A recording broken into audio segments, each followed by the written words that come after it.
Пипец. Короче, я вообще, Ванька, едь домой, мой тебе совет. Вот прям сейчас. Смотри, на джипе как поехал, поэтому съебал. Нормально. Пипец. правильно, Смотри, чтобы- женщину ведут. Ну да, девушку некую. Вон еще там пацана. Ну, сам Пипец. спокойно идет, он же понял, что, блядь. Смотри, какой коротыш его ведет, блядь. Как коротыш. Коротыш, блядь, ебашится, поверь ты мне, блядь. Да. Не, ну аккуратно садит хоть. Садись. Там орут.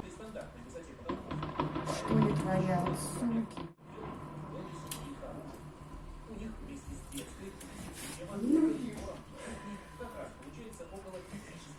Пидорас.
Что не говорят?